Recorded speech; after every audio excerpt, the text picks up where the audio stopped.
Patch Adams. No, I've never heard of this movie before, despite it being what, like 22 years old now, or possibly 23. Anyway, um, it's yeah, first impressions are very interesting. Yeah, about 23 years old. It's very interesting, and quirky and such. I mean, you know, there was that Jack Nicholson movie that was set in a similar setting, but it didn't quite have anything similar to say. So I don't know. It was more about the craziness. Yeah. On the other hand, yeah, of course, this is a, a very poignant movie because Williams really did die from suicide. So it's quite something that and this is not the first time. There's another movie uh, where he visits the afterlife. I think I forgot what it's called now. Anyway, yeah, it's very interesting thought. So, first thing that I noticed is that he said random things, like the mention of the pogo stick and whatnot to the doctor. I'm assuming just to make him suddenly, sort of to test his attention. In other words, right? Which obviously is a test he failed. Yeah. Now, it's all very interesting. So the thing though is that the other guy there, the patient Arthur, is a bit.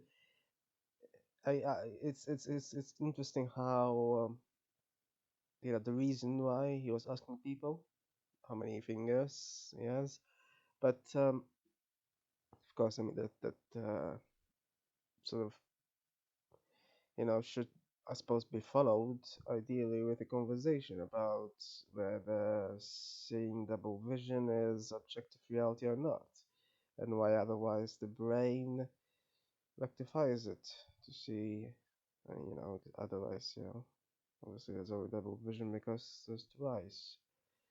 If we were a fly or a bee, it would be, yeah, can you imagine loads and loads of versions? Anyway, the thing is though with this character Arthur, he went from talking to himself in the middle of a room full of people about wood for some reason, right? And then to sort of speak with William's character really as if that didn't happen. Really, you know. So the transition there was a bit off in this sense. But anyway, still interesting. So, yes, interesting character. And then of course there's that his roommate, which makes me think that you know, in a way, yeah, that it is in a way sort of an imaginative play, isn't it?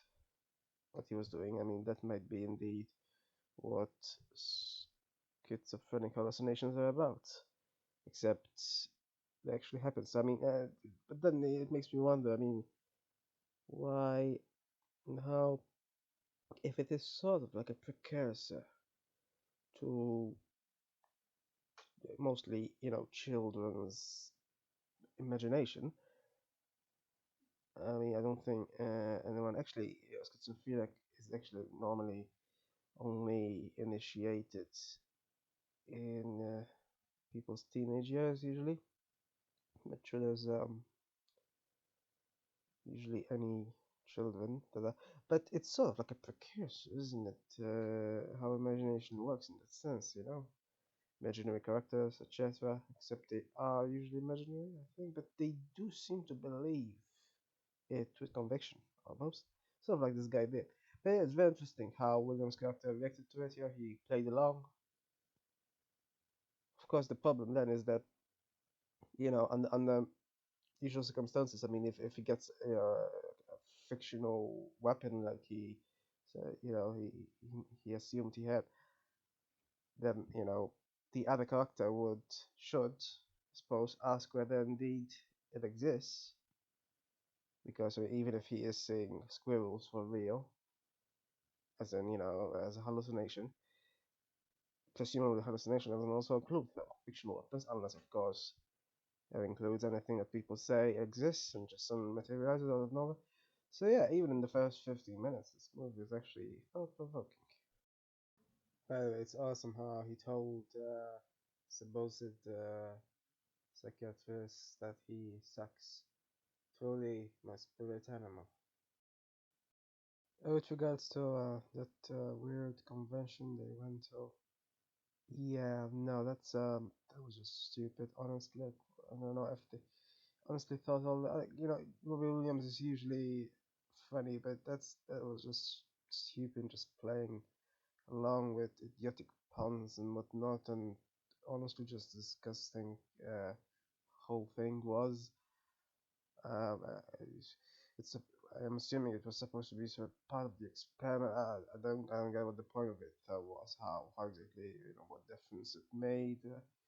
Besides, I mean, the fact that, yeah, sure, he can really assimilate into whatever environment and even change his accent seemingly, and possibly the cult. Who knew? Yeah. But I don't know why there's always something. It's really annoying. There was something in Yes Men as well. It's like they say, just how can we make this movie, any sort of movie, it's got to be fair, this is about, I suppose, he wants to become a doctor, a saint soon afterwards, shows gangrene. So I guess, it's not meant to be, I guess, a pretty movie, maybe an interesting movie, I guess, but uh, that's where it is, I suppose. Yeah. Now, one thing, I mean, there's a lot of random talk of medical affairs and just throw away medical terminology and such. But I've noticed at one point that he tries to justify him being comedic by saying laughter increases catecholamines and endorphins, and yeah, they got that wrong. He actually even references a journal, but they really got that wrong, and I'm not sure how they got it wrong, because I thought it was obvious to me, and I mean, it's not exactly the most complex thing ever, but catecholamines are actually associated with increased stress, so it would make no sense that that secretion would be increased with laughter. And indeed, the studies say that it actually decreases. Endorphins, on the other hand, seem to yeah, possibly increase, but I have no idea how they got that wrong, because it seems like such a simple thing. I mean, catecholamines are, like adrenaline. Makes no sense that laughter would increase adrenaline. So yeah, but yeah, yeah. Overall, this wasn't really, can be said to be, really bad as drama or as a comedy. In fact, it's funny. You know, and I have no idea what on earth Metacritic critics are about it is. Just I personally enjoyed it. Critics really have no idea. I honestly don't know why anyone even bothers with them. I mean, they've praised Grand Stupid Torino, and I mean, that is the stupidest, certainly, but there was also, Silver Linings Playbook, which at best was boring, and somehow praised it, and lots. And the Oscars, oh, the Oscars, oh. I've never taken any notice of the Oscars, and nor will I ever. I think honestly, but just like with critics generally, not that I'm not entirely sure critics even have a voice in the Oscars, but um, either way, it's sort of similar. Like every situation, I suppose, everyone has different opinion, but I also don't know. I mean, why some opinions seem to be somehow considered to be more objective than others. That's just not no idea. I mean, anyway, the point is this was interesting at the very least. Certainly more interesting than just I guess if you've never seen any other comedy before. No, I mean even if you haven't seen any other comedy, but the point is if you spend a long amount of time just watching the most predominant, I suppose, subgenre of comedies, the rom-com. This is quite a departure. But I just have no idea what on earth they're on about. So here they say therapy performances and directing makes this drama all too obvious. Too obvious what? I don't know. I thought it was funny. That worked for me. As a comedy, it worked. It's more funny than most comedies I've seen. And as a drama, yeah, it's the point is this. So as far as that goes, apparently though the original Adams criticizes it for being a bit mostly criticized the fact that Williams didn't donate anything to. Yeah, but then I mean, it's not like he fundamentally hates him or anything. When he died, he did release a statement expressing remorse, etc. So it's not like in that sense. So anyway, the point is, you know, it's it's really a more novel comedy than I've encountered in a long time. So that's a plus in my opinion. You know, I mean, comedy is subjective ultimately, but I don't know what this is all about.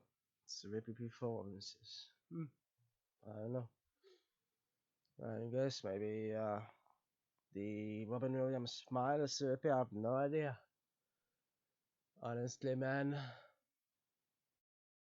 They criticize the fact that it might not seem realistic. It's fake. It's lambasting, oversimplified portrayal of medical establishment. It, you know, I'm sure not everyone was like that, but there's always people who are like that. So it's not exactly unrealistic in that aspect. Whether everyone's exactly as I mean, who cares? Honestly, the point is that there are people who, and clearly, there's people like you know, like what's it called again? The you know Bob Gunton's character. Yeah. So sure. Yeah. This is the thing, of course, with this movie. You know, as much as critics criticize it, as much as there's obviously no nominations or anything, because nominations and awards are everything. Yeah, especially for idiotic movies like Silver Linings Playbook. Anyway, I'm just saying, yeah. Regardless of that, though, it did very well at the box office.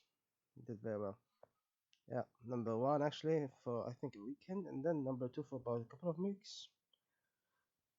So I think that's doing well. It had a huge budget though, especially for a '90s movie, 90 million. That's huge, and it made though 1 million. So presumably it made profit unless somehow it used up over 100 million on ads or something. So yeah. But other than that, I mean, if the only thing also that was changed was the fact that he really graduated normally as opposed to what was depicted, and the fact that um the murdered person was a different genre. It doesn't really matter. It seems. I don't know. At any rate, I mean, I don't think that the original character really criticized that specifically either. He mainly seemed to criticize the fact that Williams didn't donate, apparently. Um, but you know, the playing characters, yeah. I mean, even the fact that if he has to say, oh, if he was really me, that's pretty much what he said. If he was really Patch Adams, I mean, well, he's not really, but I guess his acting was so realistic. He thought he was. I don't know. I mean, Robin Williams was funny, but he wasn't trying to enact a revolution that abolishes uh, health insurance, I guess. So that's the problem. He's an actor. So anyway, yeah, it's kind of a problem, isn't it? But anyway, I don't suppose. But of all the reviews, yeah, the little I've read of the reviews, yeah, apparently Ebert didn't like it either. But I gotta say, the metaphor he got here is a bit strange and bit bizarre, but interesting at the same time. Like he claims it extracts tears individually by liposuction anesthesia. I had no idea tears were made of fat. News to me. Who knew? Um, is that why people become fat because they cry a lot? Wow, that's an idea. I mean, it's a bizarre metaphor, but it makes very little sense. Well, that's why it's bizarre, I guess. So I don't know. This just says yeah, it's shameless. It's claims it's a tearjerker, although he says it's not nearly tearjerker. I don't get it. I mean, it didn't seem to be over the top to me. Like an over the top tearjerker was, in my opinion, would be something like the ridiculous angel beats or even climax. They are just. I think, in my opinion, I mean, the former even worse. And somehow it tries to be comedic as well, and that sounds sort of similar. But I mean, in my opinion, it didn't go too far. Like it's I mean, they show the death of one patient, pretty much just one patient. That's all. And they didn't go on and show the death of those children as well. That would be going too far. They didn't though. And so, uh, apparently it made Ebert want to spray the screen with Lysol. Does that mean I don't know? He cried so much that he dirtied the screen. So yeah, I wonder honestly. I also understand why critics react like this. Honestly, I mean, they're practically admitting that it affected them, and yet somehow they react negatively to that. I mean, Gene Siskel is even worse here. He claims he'd rather have a hernia or something than watch another moment of it. Ridiculous. He thinks Adams was overbearing and malicious and sanctimonious. Sanctimonious. I think if doctors claim that oh, I can make you a doctor. Oh no, we cannot be friends with patients. That's sanctimonious, not being friendly. Yeah, I'm not entirely sure. They're just a bit upside down. Uh, I honestly don't know if this is a simple thing of critics seemingly wanting to. I mean, they're in a sort of similar situation, aren't they? They want the establishment to continue, possibly. I don't know. And same with doctors. Not that there's any overlap, but I don't know. I guess if they think that someone can just fool around and there won't be even any establishment at all for any profession, I don't know.